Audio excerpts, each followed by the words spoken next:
Kita lanjut di surat ayat terakhir dari surat Shad itu bicara tentang, kemarin kita bahas ciri orang yang benar adalah orang yang tidak minta upah. Satu di antara, ya, bukan satu-satunya. Satu di antara ciri orang yang benar adalah mereka yang tidak minta upah ketika menyampaikan kebenaran. Artinya tidak minta upah ini tidak saja ceramah yang tidak digaji, tetapi memang hidupnya, perjuangannya itu arahnya bukan untuk bisnis. Jadi kalaupun bikin pendidikan agama, bikin apa, bukan untuk bisnis semata-mata, dia bahkan mungkin berkorban untuk itu. Dia rela menderita untuk umatnya. Bahkan di para nabi ini tidak saja tidak digaji, tetapi bahkan rela dicaci. Itu para nabi demi menegakkan kebenaran. Artinya para nabi itu rela tidak mendapat keuntungan dunia apapun, ya, gitu, ya, fokus di ngaji. Ya. Jadi kalau sampean dan saya itu masih belum ikhlas di dalam mengikuti agama, masih ada embel-embel ingin dapat keuntungan dunia, maka perjuangan kita, ngaji kita itu nggak akan berkah, ya, akan berkah. Karena itu ayo dimukhliskan. Di sana disampaikan, ma as'alukum alaihi min ajrin, saya tidak minta upah atas dakwaku itu, upah enggak. Maka kita pun harus demikian, ya. Itulah ciri perjuangan yang ikhlas. Kenapa? Karena orang-orang yang bisa terbebas dari godaan setan adalah orang-orang yang ikhlas. Bismillahirrahmanirrahim. A'udzubillahi minasyaitonirrajim. Kita masuk di surat Az-Zumar. Surat Az-Zumar itu, sebelum saya masuk ke surat Az-Zumar, kemarin saya bilang kalau ada yang mau ditanyakan mungkin ditunda besok. Itu ada. Kalau tentang surat Az-Zumar mungkin ada yang mau ditanyakan dari surat Az-Zumar kemarin. Az-Zumar, maaf, dari surat Shad kemarin. Mungkin masih ada kemarin, karena ya silakan, karena kemarin saya akhiri toh, karena sudah 45 menit. Silakan. Di akhir surat kemarin juga diantaranya bahwa orang yang selamat itu adalah orang yang terpilih, orang yang ikhlas. Ini juga pernah menyampaikan bahwa setan itu menggoda kita itu sebelum melakukan ibadah, saat melakukan ibadah, bahkan setelah melakukan ibadah. Ikhlas ini kan bahasa hati. Apa yang menjadikan barometer bagi kita atau indikator kita, kalau kita yang terpilih atau orang yang ikhlas ini, sehingga bisa terselamatkan. Jadi pertama sekali memang kita harus memastikan kita ikhlas itu dari proses awal, ya. Jadi seperti proses awal ketika kita sholat misalnya, karena memang setan itu menggoda sejak awal akan sholat, proses sholat, bahkan setelah sholat. Dalam hal ibadah misalnya kayak sedekah dan sebagainya. Kayak misalnya dalam hal sholat itu, proses sholat itu aja udah jelas. Kita ketika wudhu, mulai dari ketika kita mendengar azan, itu kita harusnya sudah, ya Allah, ada azan, saya memenuhi panggilan-Mu. Nah, ketika memenuhi panggilan azan itu berarti kan dalam surat Al-Jumu'ah itu disebutkan wadarul bai'a, tinggalkan jual beli. Ketika idza nudiya til yaumil jum'ah li sholati yaumil jum'ah, ketika ada panggilan untuk sholat Jumat, itu segeralah fas'au ila dzikr, segeralah kamu bersegera untuk menuju panggilan itu. Loh, di situ aja sudah menampakkan kita diperintah untuk ikhlas sejak awal. Kenapa?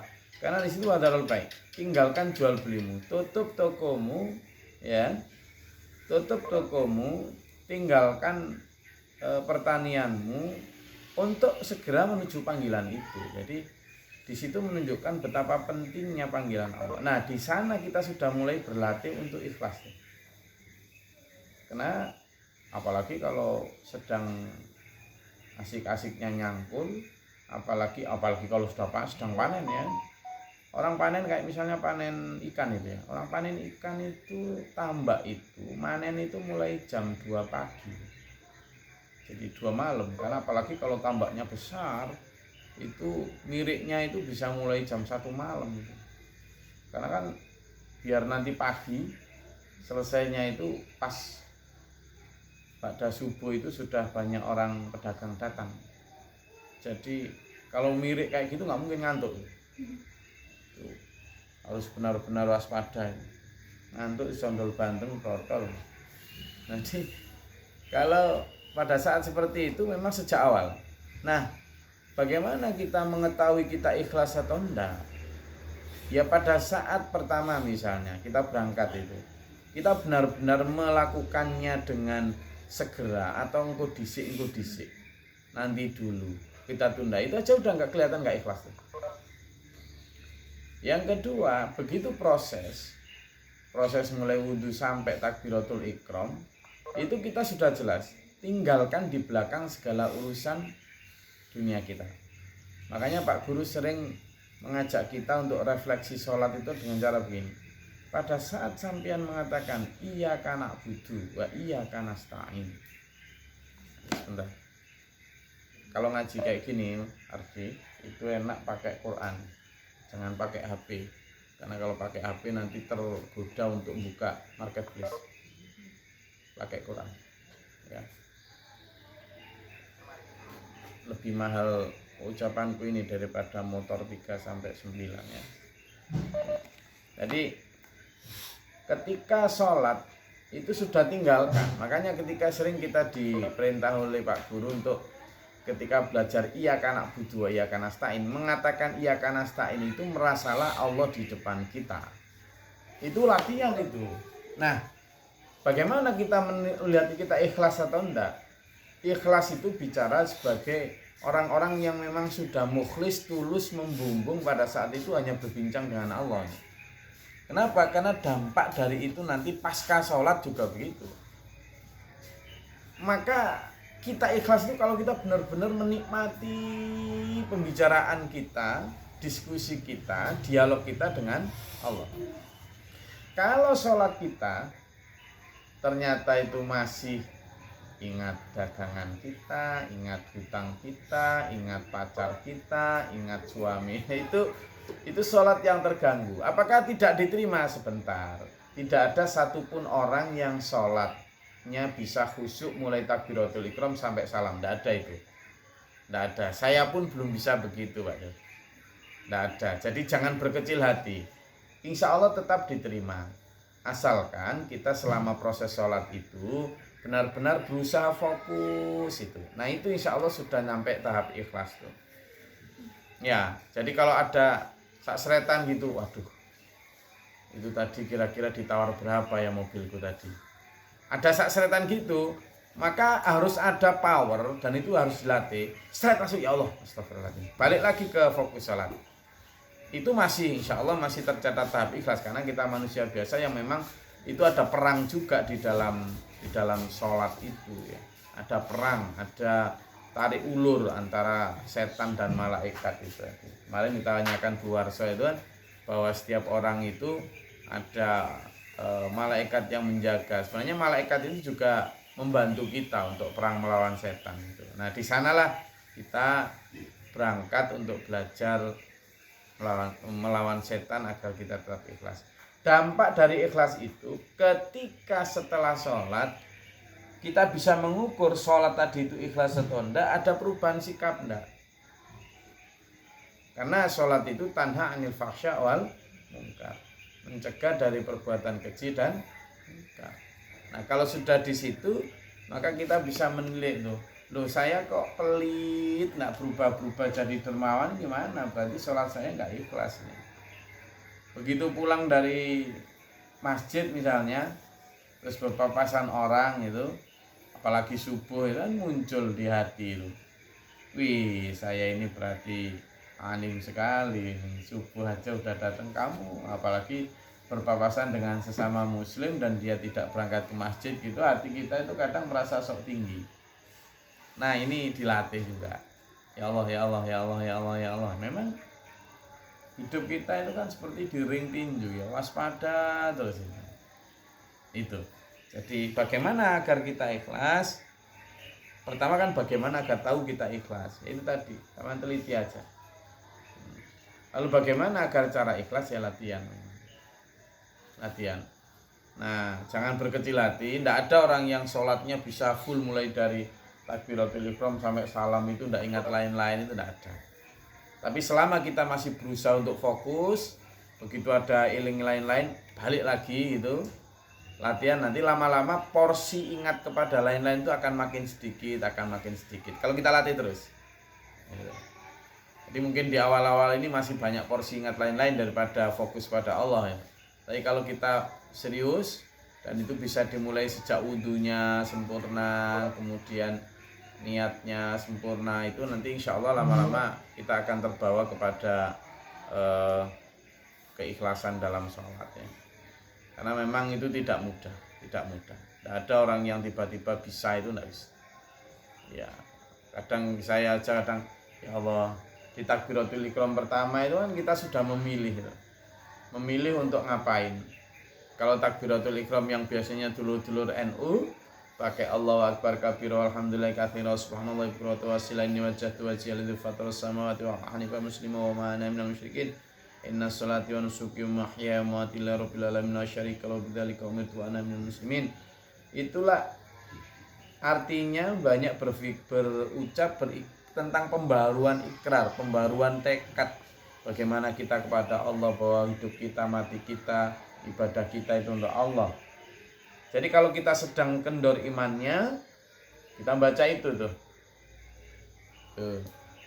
Lalu di waktu yang lain, kadang dulur-dulur Muhammadiyah lah pakai Allahumma ba'id baini wa baina khataaya kama ba'adta bainal masyriq wal maghrib, Allahumma naqqini min khataaya kama yanqas sabul abyadu minat danas, Allahumma silni min khataaya bil ma'i wasalji wal barad. Itulah dibaca ketika kita sedang merasa banyak dosa, kita ingin dijauhkan dari dosa, kita ingin benar-benar dibersihkan dari kesalahan dan dosa-dosa. Maka baca itu. Nah dari situ aja udah kelihatan tuh, niat kita itu benar-benar sungguh-sungguh enggak. Nah selama ini kan kita enggak. Kalau kita NU ya kita baca Allahu akbar kabira sampai mulai lahir sampai mati kan gitu. Enggak tahu artinya juga itu kadang. Yang Muhammadiyah juga begitu, mau membaca Allahumma ba'id baini wa baina khataaya dari lahir sampai mati. Enggak tahu artinya juga, diajak pindah ke Allah Akbar enggak mau. Podokolote memang kadang gitu loh. Padahal itu dua-duanya dibaca Rasulullah, tapi Rasulullah membacanya itu berdasarkan kebutuhannya seperti apa. Saya pun begitu, saya kadang pakai Allah Akbar kabira, kadang pakai Allahumma ba'id baini wa baina khataaya wa baina masyriq. Jadi sesuai dengan itu. Dari situ aja udah belajar untuk meluruskan niat agar nanti mencapai ikhlas. Makanya di SPMA itu saya berharap kita bisa tahu arti doa yang kita baca dalam sholat, mulai takbiratul ihram sampai salam itu ya.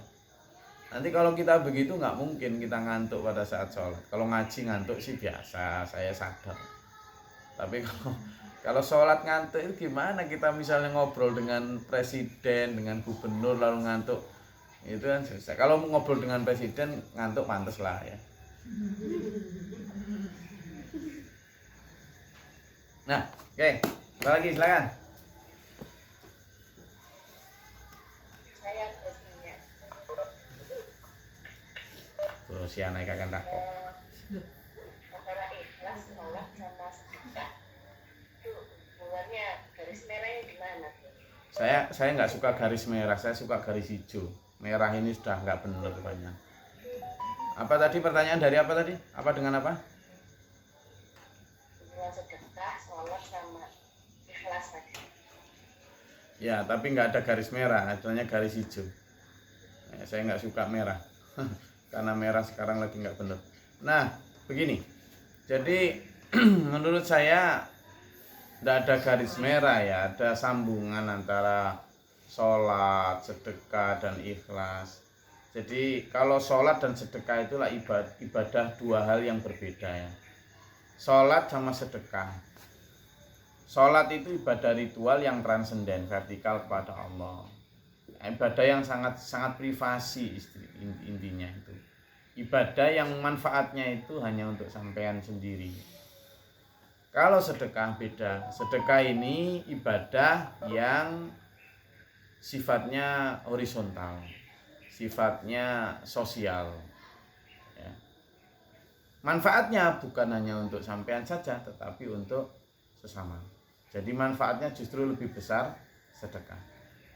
Karena sedekah itu sama kayak haji. Lebih manfaat mana haji dengan misalnya sampean bangun jalan untuk masyarakat jalan yang rusak? Ya lebih manfaat jalan. Apakah itu mengurangi pahala haji? Tidak juga. Haji ya penting juga itu karena dia rukun Islam kelima. Tapi kalau dihadapkan pada pilihan itu, maka tingkat keikhlasan itu kan susah. Misalnya ya begini, sampean punya uang 30 juta, 30 atau 35 juta. Lalu sampean sudah mau berangkat haji. Lalu begitu mau berangkat haji, ada tetangga sampean yang kelaparan tidak bisa makan. Di sebelah tetangga lagi ada orang yang sakit dan tidak bisa keluar rumah sakit karena nggak bisa bayar. Ya. Dan ada orang yang sakit lagi tidak bisa berobat karena nggak mampu berobat. Lalu ada lagi anak yang harus bayar sekolah, kalau nggak bayar sekolah dia di drop out. Dari 4 orang itu ternyata habisnya juga sekitar 30 juta. Siapa di antara kita yang kemudian ikhlas untuk tidak jadi haji, tapi menyedekahkan semuanya untuk kepentingan saudara-saudara kita itu? Nah, disitulah letak ikhlas. Ketika sampean kemudian ikhlas untuk menyedekahkan harta sampean untuk kepentingan mereka yang jauh lebih urgen, lebih membutuhkan, ibadah sedekah sampean itu jauh pahalanya lebih besar daripada tadi misalnya sampean berangkat haji. Bisa jadi sampean berangkat haji malah kemudian dimarahi Allah di sana itu. Kenapa? Karena ibadah haji itu mastata'tum, manistata'a, bagi orang yang mampu. Padahal mampu itu artinya adalah mampu tidak hanya secara finansial, tetapi mampu secara sosial juga. Mampu secara finansial sampean punya duit di kantong 30 juta, tapi apakah mampu secara sosial karena di samping kanan kiri sampean masih banyak begitu? Ya. Kita tidak mungkin menyelesaikan semua persoalan kemiskinan. Tapi setidaknya orang-orang di dekat kita lah yang kemudian nanti akan ditanya Allah itu. Kalau kita di sini misalnya bisa makan, tapi kemudian di daerah Meksiko sana ada yang nggak bisa makan, mungkin kita belum ditanya itu, karena di luar jangkauan kita.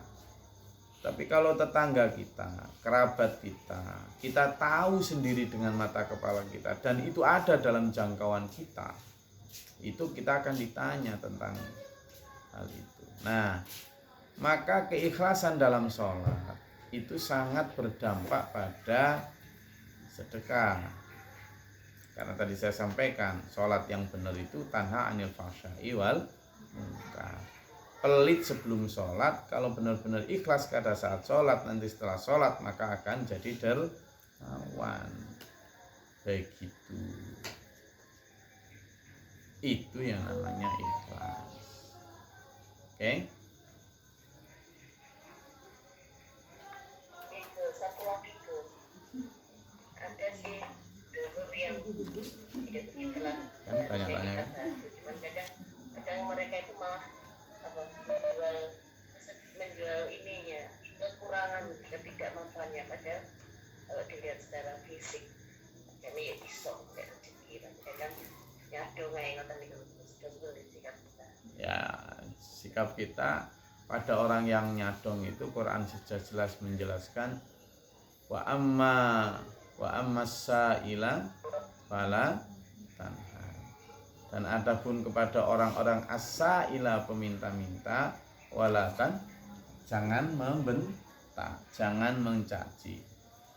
Tapi kita juga dilarang untuk meminta. Kenapa? Orang beriman itu la yas'alunan nasa ilhafa. Itu Quran dua-duanya itu.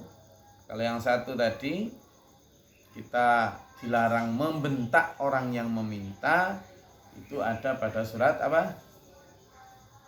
Apaan?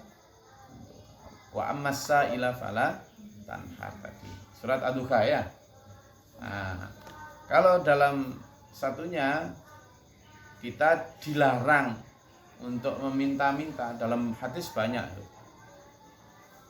Nah, dalam Al-Quran ada, dalam surat Al-Baqarah disampaikan bahwa ciri orang beriman itu la yas'alunan nasa ilhafa, tidak meminta-minta manusia dengan baik, terutama dengan paksaan. Kenapa? Karena mereka menjaga diri, minat ta'affufi, menjaga kehormatan diri. Maka bagaimana itu? Ya jangan jadi begitu, gitu aja, nggak usah repot-repot. Karena orang beriman itu cirinya adalah yasabuhumul jahiluna aghnia. Orang yang tidak tahu menyangka dia itu kaya. Kaya bukan karena banyaknya uang, tapi kaya karena dia tidak menunjukkan kekurangannya. Tidak pernah ngeluh, tidak pernah suka. Nah itu, maka orang beriman itu keren.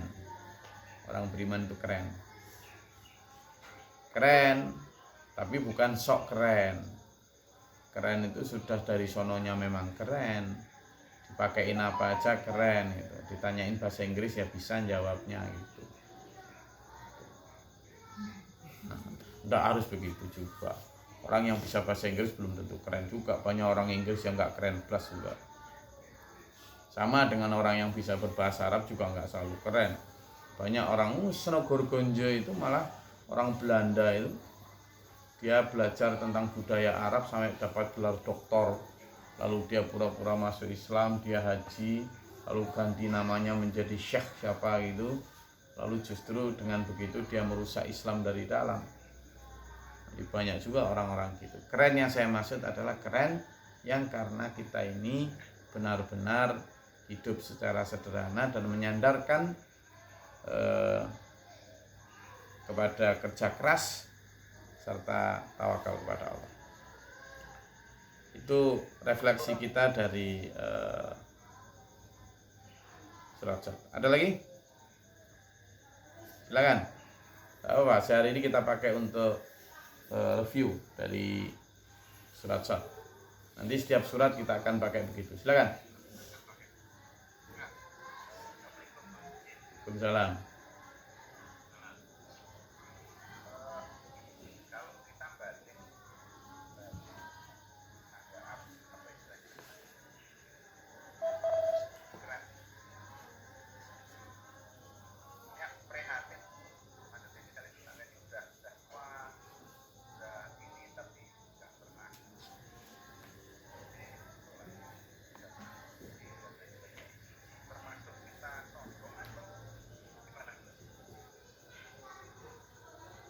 Kita prihatin akan nasib orang gitu.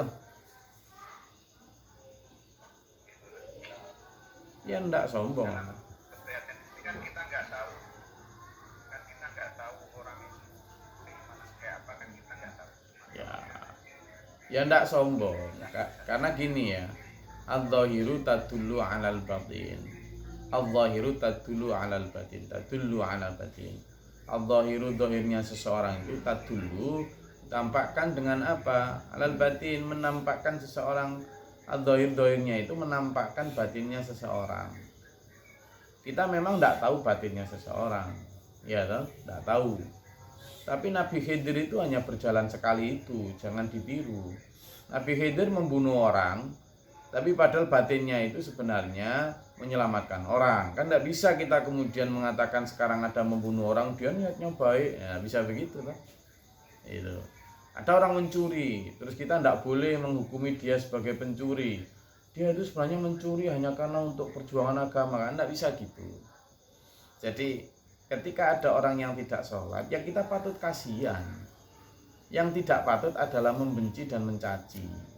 Itu tetap kasihan, dan kita tetap perlu mengingatkan. Ketika kita kasihan dan mengingatkan, itu bukan karena kita sok suci, tapi karena kita tahu dia memang nggak sholat. Ya gimana caranya? Ya kita tegur lah. Dan ketika kita menegur itu, kita nggak kok sok suci atau muna, enggak lah. Karena kalau nanti dibegitukan, maka tidak jelas batas antara baik dan buruk itu. Itu memang yang sedang dituju kaum sekuler itu, kaum anti agama itu. Dikit-dikit kalau kita kemudian mengingatkan orang lain, wah jangan bawa-bawa agama. Lah gimana kita nggak bawa agama? Wong kita pipis saja bawa agama kok. Ya. Kita mulai dari lahir congek sampai kita mati nantek itu bawa agama terus. Kita lahir kita sudah diazani. Ya. Kita baru beberapa hari kita sudah diakikoi. Agama terus. Begitu kita meninggal pun pakai cara agama itu.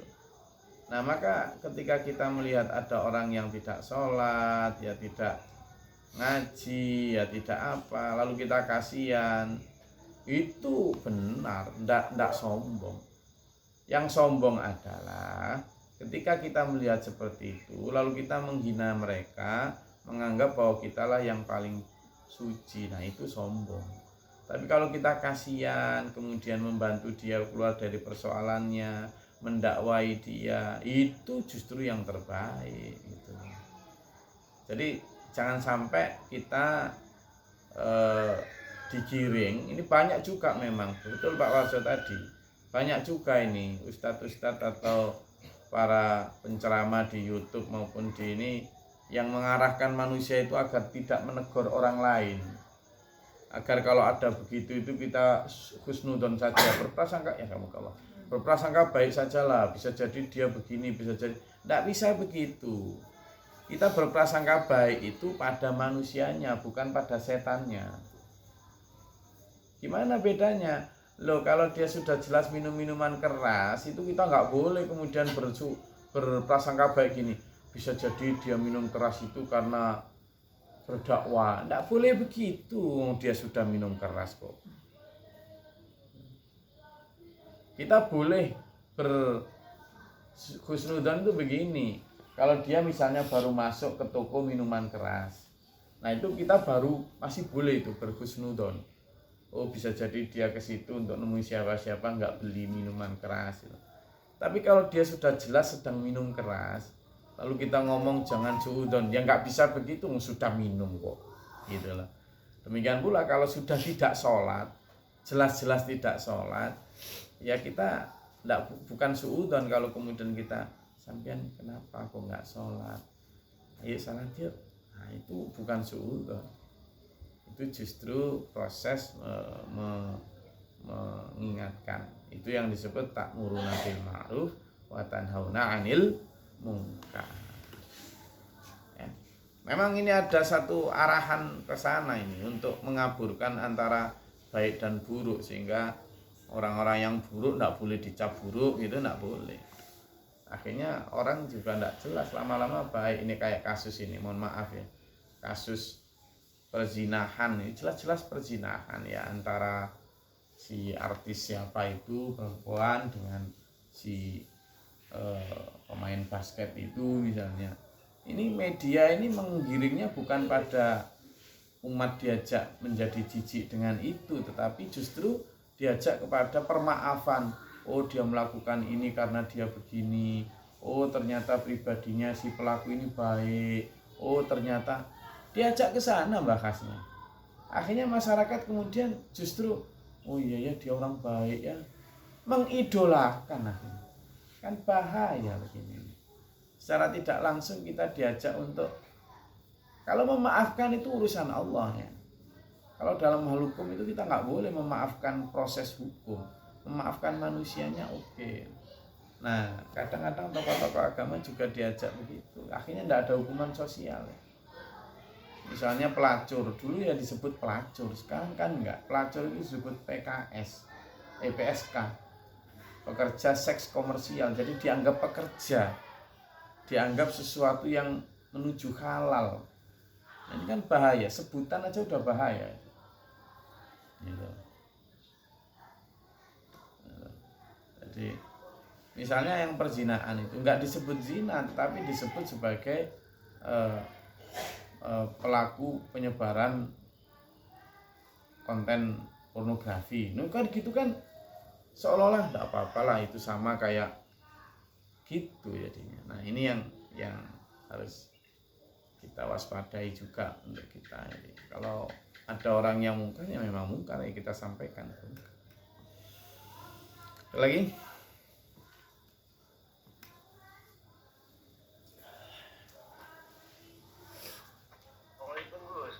Salam. Alhamdulillah, ini saya tunggu-tunggu ini. Silakan Pak Yan. Kok agak kedap-kedap Pak Yan? Halo. Agak kedap-kedap suaranya. Coba diulangi nggih. Tentang tidak minta upah, ya kenapa Pak Yan? Terkait yang kemarin yang bagaimana dengan itu, dengan hubungannya dengan pemenuhi kebutuhan hidup, Gus. Misalnya ada seorang ustadz dia bukan tidak bekerja, tapi dia waktunya habis untuk melayani umat lah, anggap gitu. Dia misalnya ngajar ngaji, Iya. dia juga dipanggil satu.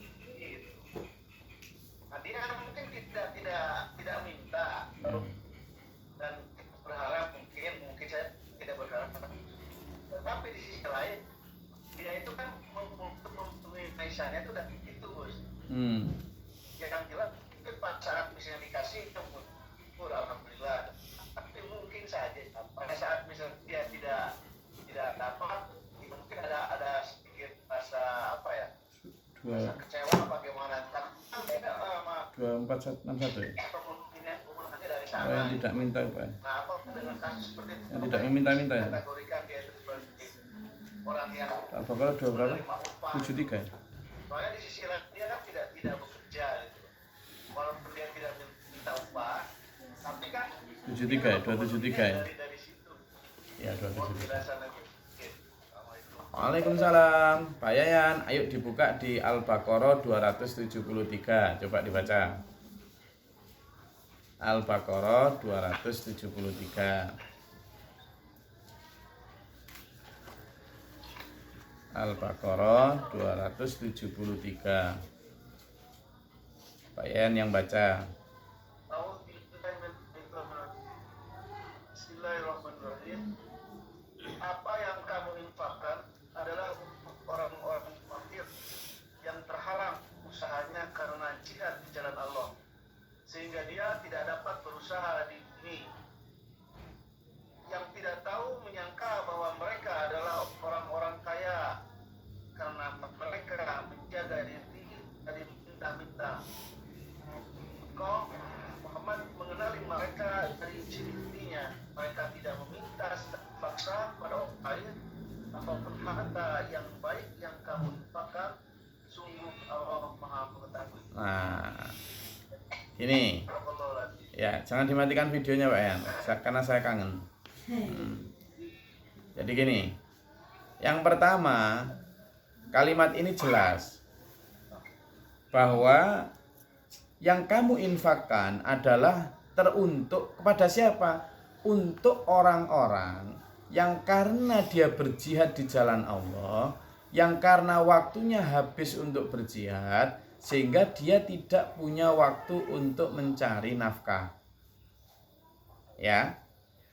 Jadi kita ini punya kewajiban, yang tidak ustadz nih, kita punya kewajiban untuk memastikan bahwa sedekah kita itu adalah untuk mereka-mereka itu, sebagian diantaranya. Nah, sementara siapa ustadz yang dibegitukan, yang layak mendapatkan itu, kalimat selanjutnya itu, siapa mereka? Orang yang berusaha untuk agama tapi tidak sempat waktunya karena habis untuk agama. Dan orang lain menyangka, cirinya ini, orang lain menyangka dia kaya. Padahal sebenarnya dia kekurangan. Kenapa orang lain menyangka dia kaya? Kalimat selanjutnya, karena dia menjaga diri dari meminta-minta. Nah, ini berarti memang orang tersebut atau para ustadz tersebut adalah ustadz nggak sembarang ustadz nih. Ustadz yang benar-benar wahumutadun dalam surat Yasin ayat 21 itu. Ustadz yang melanjutkan ciri kenabian. Ustadz yang la as'alukum min ajrin in ajriya illa 'alallah. Kenapa dia perlu menjaga diri dari meminta-minta? Karena dia ingin menjaga konsistensi kemurnian visi ajarannya agar dia tidak gampang disetir oleh yang membayar. Itu loh. Misalnya nih, Pak Yayan sebagai ketua yayasan. Lalu ada ustadz atau guru di bawah kendali ketua yayasan. Iya toh? Ini karena penting ya. Nanti kalau ini off saman balik langsung join lagi ya. Karena kayaknya ini 5 menit off ini nanti. Nanti kalau saman masuk aja langsung klik lagi di link tadi. Lah, ternyata karena dia memang dibayar oleh ketua yayasan atau oleh yayasan, kemudian dia ini misalnya mengampu pelajaran fikih, di mana di situ dijelaskan tentang haram halal, tentang apa dan lain sebagainya. Bayangkan kalau seandainya dia digaji oleh pihak yayasan, lalu dia menemukan ada praktek-praktek di yayasan itu atau praktek-praktek di pengurus yayasan yang mungkin menurut agama atau syar'i tidak sesuai dengan apa yang dia ajarkan, pelajarkan. Beranikah dia menegur? Tidak berani. Tentu tidak berani. Kenapa? Karena dia menggantungkan kebutuhan hidupnya terhadap itu. Nah, pentingnya adalah ada kesepahaman. Bagi yang tidak ustadz, sampean itu harus menyisihkan harta sampean untuk memastikan bahwa para ustadz yang tidak meminta-minta itu tetap ada pada jalannya dan kita memberikan itu kepada mereka. Kenapa? Karena mereka ini orang-orang yang tidak meminta-minta karena menjaga kehormatan. Itu. Nah, sehingga apa? Buat para ustadz, para ini harus tetap punya usaha lain. Harus untuk menjaga kemurnian visinya. Kalaupun tidak cukup, ya wis itu resiko wis. Makanya itu para rasul, para nabi, para sahabat itu enggak. Kecuali bahkan ketika dulu memang ada setelah masa Umar bin Khattab, masa Abu Bakar itu ada namanya Baitul Mal ya. Baitul Mal itu memang untuk menampung budget umat, baik sedekah, infak dan sebagainya, kayak basis sekarang gitu itu.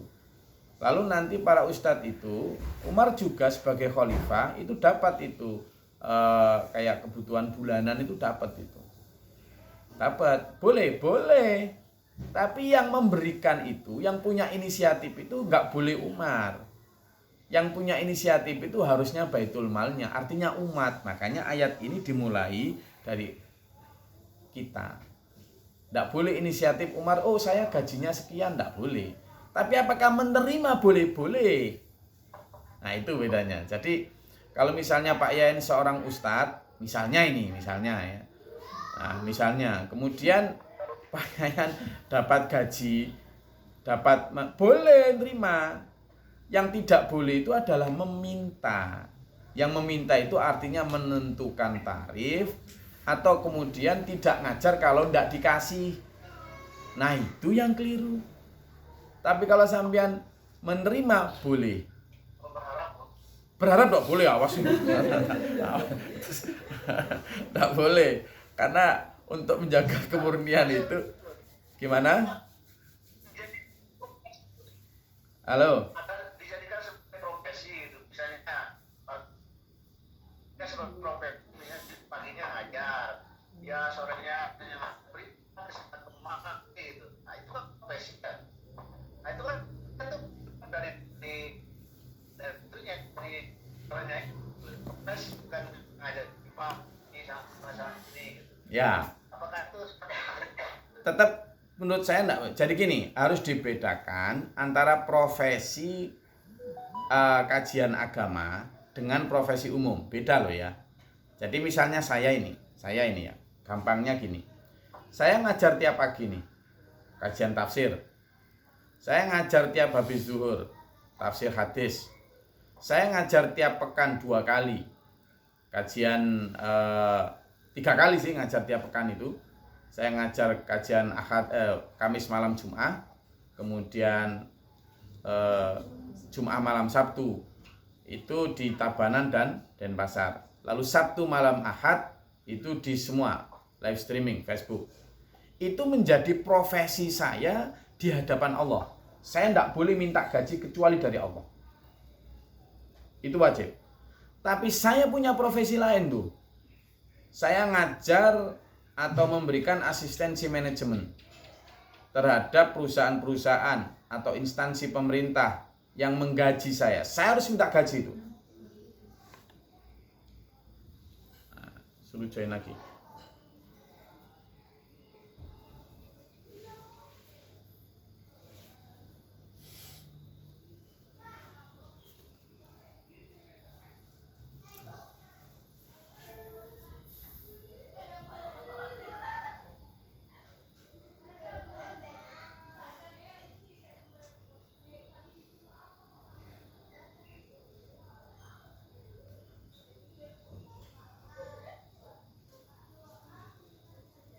Iki gak nutup mau. Lupa.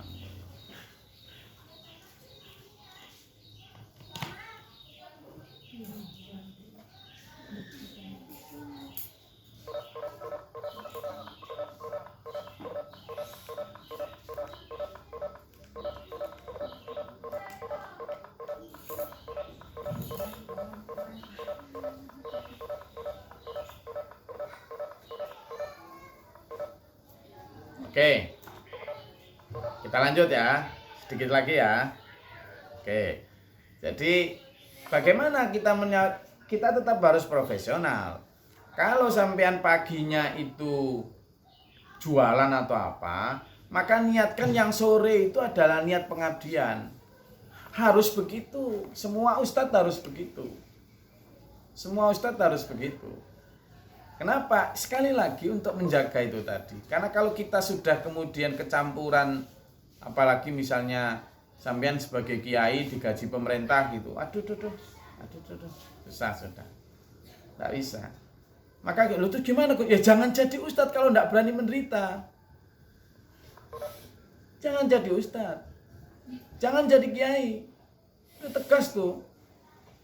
Gitu. Tapi kan perlu ya kalau sampean perlu ustadz untuk bimbing, sampean dan saya harus ikhlas untuk memenuhi kebutuhan mereka, tapi juga harus ikhlas bahwa mereka tidak boleh kita setir. Nah di situ maka letak kesepahamannya. Kita sebagai orang yang bukan ustadz harus benar-benar memahami bahwa ustadz itu punya kebutuhan hidup. Maka kalau kita meminta agar mereka full time untuk bimbing kita, maka kita juga harus full service kepada mereka. Tanpa mereka harus minta. Itu dari sisi kita nih. Maka dari sisi ustadz, harus tetap menyampaikan ajaran. Begitu dia teken mau jadi ustadz, dia harus rela tidak makan. Harus rela. Demi menyampaikan kebenaran itu. Tapi juga ustadz itu tidak boleh diem aja, dia harus usaha. Entah itu, gimana? Coba saya katakan, Ali bin Abi Thalib itu, meskipun dia itu tukang apa? Tukang panggul air. Tapi apakah Ali bin Abi Thalib karena menyampaikan ajaran minta gaji? Tidak boleh. Dibela-belain beliau sampai jadi tukang panggul air demi menjaga kemurnian itu tadi. Tapi jangan pernah coba-coba untuk menyuruh Ali mencarikan ayat agar sesuai dengan keinginanmu. Tidak akan berani. Karena apa? Ali tidak berhutang budi pada siapapun. Demikian pula Abu Bakar, Utsman, dan Umar gitu. Jadi ustadz, tokoh agama, kiai itu harus bebas kepentingan. Harus. Tidak boleh ada orang di atas dia. Tidak boleh. Baik itu pemerintah, baik itu direktur, ketua yayasan, tidak boleh. Buat saya begitu, gitu. Dari sisi kebutuhan agama pribadi itu. Sehingga apa? Kita yang harus sebagai non ustadz itu harus memastikan bahwa mereka kebutuhannya full terpenuhi. Sementara ustadz harus memastikan bahwa mereka full niatnya itu adalah untuk agama. Maka gimana? Oh, saya tidak mampu, Gus, Pak Yayan, kalau saya ngajar sekian karena saya harus bekerja. Oh, nanti saya ganti. Ya itu urusan sampean, tapi kalau saya hanya bisa menyampaikan. Ustadz harus jujur begitu. Tidak boleh dia menggantungkan kebutuhan hidupnya hanya pada orang, itu tidak boleh. Itu bahaya. Gitu. Kecuali kalau dia ngajar matematika, beda Pak ya. Jadi di yayasan sampean, misalnya dia ngajar matematika, dia guru matematika, dia boleh berharap dari gaji itu. Beda loh ya. Beda. Jadi kalau dia ngajar bahasa Inggris, dia ngajar apa lagi? Ngajar apa? Keterampilan ada biasanya di sekolah-sekolah itu ya. Ngajar prakarya, komputer. Nah, itu boleh. Pak Yan, mana? Saya per jam segini, boleh itu.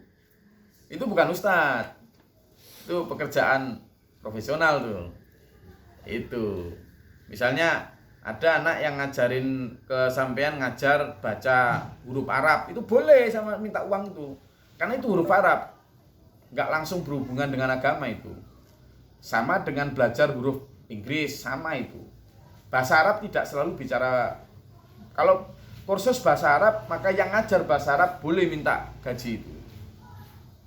Tapi kalau bicara tentang mengajarkan hukum-hukum Al-Quran, mengajarkan tentang hak dan batal, mengajarkan haram dan halal, ya toh? Kemudian membimbing umat, ceramah tentang kebaikan dan moral. Ini yang menurut saya harus tegas, la as'alukum min ajrin in ajriya illa 'alallah. Beda loh ya. Beda, harus dibedakan tuh. Karena bahasa Arab tidak selalu bicara tentang agama. Nah, beda. Gitu maksud saya. Jadi yang profesional itu adalah sesuatu yang kamu wani bayar saya piro untuk keahlian ini. Kan gitu profesional itu. Gitu. Ya. Kalau ceramah itu jelas itu urusan moral itu. Tidak boleh minta gaji itu. Kalau dikasih Gus, terima aja. Tapi kalau berharap, nah ini yang tidak boleh. Tidak boleh. Loh, kalau saya diganti tapi nanti tidak mampu, ya kalau sampean tidak mampu, misalnya sampean diundang ke Eropa, gitu, tapi sampean tidak mampu beli tiket, ya tidak usah, saya mohon maaf saya tidak mampu, gitu aja jujur, karena sampean tidak usah memaksakan apa yang sampean tidak mampu kan. Tuh. Oh tak bayar tiketnya, oh ya nggak apa-apa, silakan saya berangkat, nggak apa-apa itu. Nanti tak kasih 20 juta, oh ya, gitu, jangan, itu nanti berharap itu. Bahayanya berharap itu, akhirnya apa? Yang mampu dan mendapatkan ke agama hanya orang yang mampu bayar akhirnya nanti. Kalau semua ustadz berharap. Akhirnya apa? Orang-orang yang miskin tidak mampu. Coba bayangkan, mampu nggak orang-orang Papua di pedalaman saya untuk mengundang para ustadz-ustadz selebritis yang sekali datang minta 40 juta itu? Mampu nggak? Nah kalau semua orang begitu, nanti siapa yang dapat ajaran agama akhirnya? Tidak ada. Karena kalau semua ustadz kemudian berharap, semua ustadz apalagi narib, akhirnya apa coba? Ajaran agama hanya monopoli orang-orang yang berduit. Bahaya toh? Bahaya. Lagi pula berbahayanya itu, kalau orang-orang berduit, lalu kemudian dia merasa mampu membayar ustadz, biasanya dia kemudian berlakunya semena-mena tuh sama ustadz tuh. Ustaz, sini. Gitu. Saya paling jengkel kalau ada orang kayak gitu. Sok banget loh. Hanya karena punya duit lu manggil-manggil orang. Siapa lo? Nah, itu yang bikin saya no way. Ustadz harus punya wibawa. Tokoh agama harus punya dignity. Tidak boleh disetir oleh orang-orang berduit. Enak aja dia. Wong dia itu mau diselamatkan dari neraka kok nyuruh-nyuruh. Kan gitu. Para ustadz, tokoh agama, itu adalah orang yang menyelamatkan dia dari neraka. Kok kemudian hanya karena uang 10, 20, 40, 50 juta lalu dia, sini Ustaz. Ustadz harus begini, harus begitu. Nah, ada juga ustadz yang mau nggih. Buat saya. Nah, itu udah kehilangan marwah itu. Itu. Jadi kita boleh dan bismillah harus siap diedai. Makanya sampean dan saya yang bukan ustadz, saya kan bukan ustadz ya. Yang sama dan saya yang bukan ustadz ini harus memastikan para ustadz itu tercukupi kebutuhannya. Itu makanya di ayat ini menyatakan apapun yang kamu infakkan itu adalah untuk orang-orang yang dia berjihad di jalan Allah, lalu dia tidak punya waktu untuk berusaha di muka bumi, dan dia dianggap kaya karena tidak meminta-minta. Loh, jelas ya. Itu ayatnya gitu. Kalau tidak meminta-minta kan berarti tidak berharap juga. Maka nggak enak memang jadi ustadz itu. Kalau memang nggak siap jadi ustadz, ayo jualan aja kan gitu kan. Makanya itu. Gimana Bu Yayan? Lah iya gitu pas itu Ben, gitu aja. Dados dagangan sandal terus minta dibimbing ustadz, sudah gitu sudah. Gitu, makanya ini yang mau bercita-cita jadi ustadz, ayo jadi ustadz yang sesuai dengan kehendak Nabi ini. Ketika ditawari harta, ditawari kemarin tuh kita bahas ini, ditawari harta, ditawari jabatan, enggak, seandainya kau berikan matahari di tangan kananku dan bulan di tangan kiriku, enggak. Dan memang akhirnya apa? Rasulullah hidupnya sederhana banget itu. Dan dijalani, karena itulah nanti di akhirat Pak Yayan dan dulur semua, posisi ustadz, posisi ulama yang benar-benar ulama orang sutar itu jauh lebih tinggi daripada manusia biasa. Karena apa? Karena penderitaannya, karena pengorbanannya.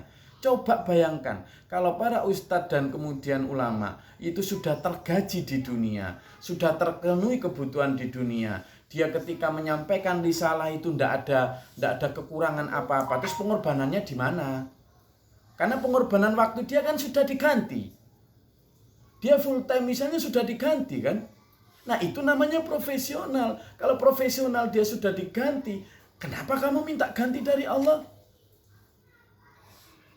Kan jelas itu. La as'alukum min ajrin in ajriya illa 'alal Allah. Coba dibuka di surat apa? Banyak itu nanti tak kasih ya.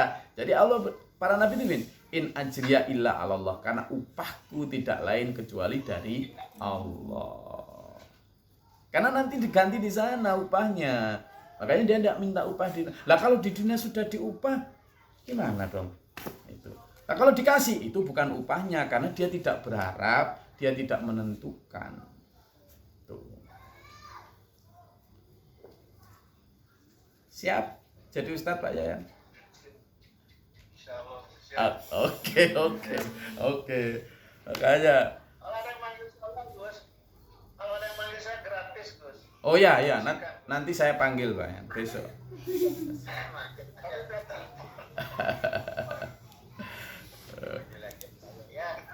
Iya. Makanya ustadz di SMA harus siap berkorban untuk umat. Makanya kan bilang, jahidu fisabilillah bi amwalikum wa anfusikum. Yang namanya anfusikum itu sambian berjihad itu dengan tenaga termasuk dengan waktu. Waktunya itu untuk agama. Maka ketika zaman begitu, maka Allah berfirman, apa imbalannya? Imbalannya yaghfir lakum dzunubakum wa yudkhilkum jannah. Kamu akan diampuni dosanya, pengorbanan waktu dan tenagamu itu akan dibalas dengan surga. Jadi pengorbanan kamu di dunia, waktumu, tenagamu, bahkan hartamu itu, wahai para ustadz dan para ulama, itu akan diganti dengan surga. Lah kalau di dunia sudah diganti Pak Yayan, kok kamu di sini minta surga?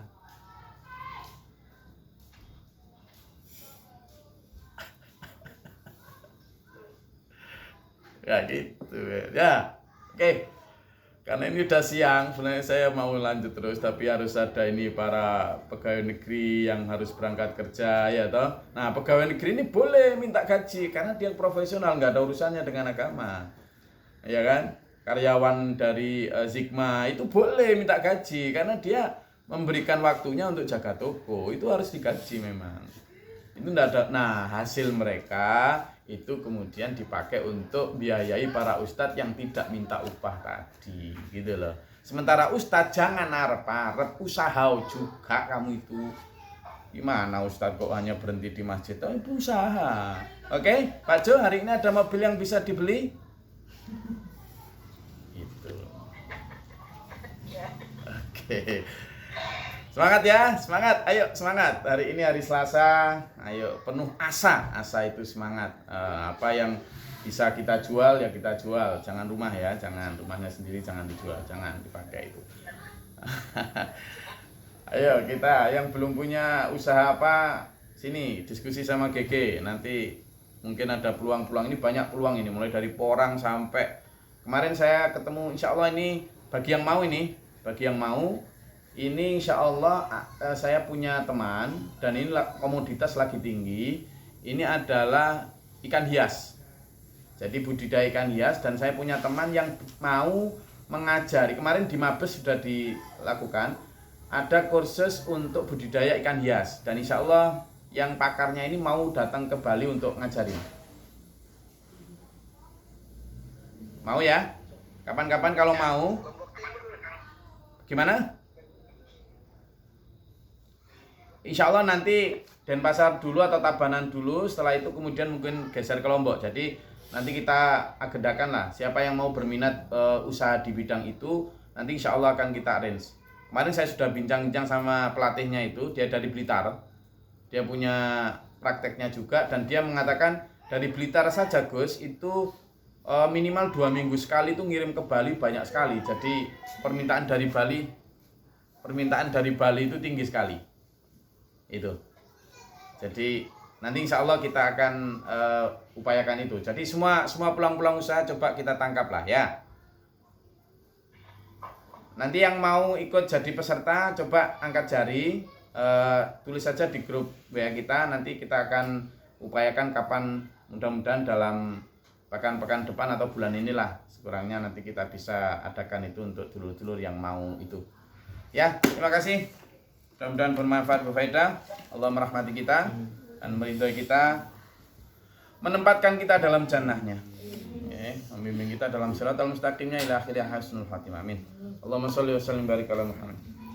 Allahumma fil lil mu'minina wal mu'minat wal muslimin wal muslimat. Allahumma hdina fi man hadayt wa 'afina fi man afayt wa lana fi man tawallayt. Barik lana fi ma atayt wa qina syarra ma qadayt fa innaka astaghfiruka wa atubu ilaika wa sallallahu alaihi wa sallam. Allahumma da'fa'na al-bala wa qadil hasidin wa najina min syarri. Allahumma rafa' darajatana fi dunya wal akhirah. Rabbana ma nafaktubna ma syahidin rabbana la tuzigh qulubana ba'da idh hadaytana. Rabbana wa la tahmilna ma la taqata lana bihi wa lana. Rabbi a'udzu bika min hamazati syaitan wa a'udzu bika rabbi a'udzubina. Wa nadina bitina hasanah wa la hasanah. Wa nafriga lana sabra wa sabra. Assalamualaikum warahmatullahi wabarakatuh. Allahumma arhamna bil Qur'an